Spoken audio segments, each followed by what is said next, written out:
I am about to read a story that is a real life cautionary tale. And when I share these stories, it is not to shame the women who have made these mistakes. It is to help the next woman see these red flags and not make the same mistakes. So let's get into it. This story will probably take the whole 3 minutes. Okay, this is what she says. I completely married down. I acknowledge it and know it and won't ever do it again. It's pure hell. I have a master's degree. I married a felon with barely a high school diploma. What attracted me to him is that he was very articulate and didn't know and didn't look like a felon. I bought into the story of a youngster who got caught up in the system through circumstance and environment, served his time 7 or 8 years, and has changed. What I didn't know is that he was a damn undiagnosed narcissist, so let's just say an a-hole. His story to the world and everybody who would listen is that he didn't want me to work and he was the provider and he wanted me to retire from my job. I literally left my job due to stress and health complications. But if you ask him, he retired me, right?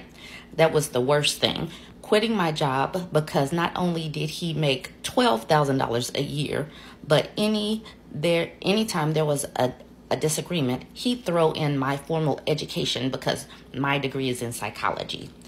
You're trying to use reverse psychology on me, and I really wasn't. I was just comfortable voicing my stance on anything, and if it didn't make sense, I'd call it out. I stayed entirely too long, and while caught up in it, I didn't see it for what it was. He tried to sabotage me at every angle. Preparations for certifications and licensure would prompt big arguments on the day of.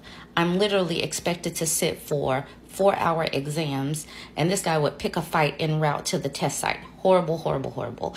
Anytime there was a disagreement, my intellect, my accomplishments, all would be used to taunt me. I hated it. I divorced him and haven't looked back. Still healing and will never marry someone that's not on my level academically, emotionally, financially, socially. I went on to ask what attracted him to her in the first place and how long she stayed. So she answered those.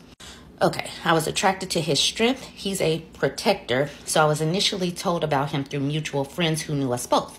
They thought we make a good couple because of what they knew of us.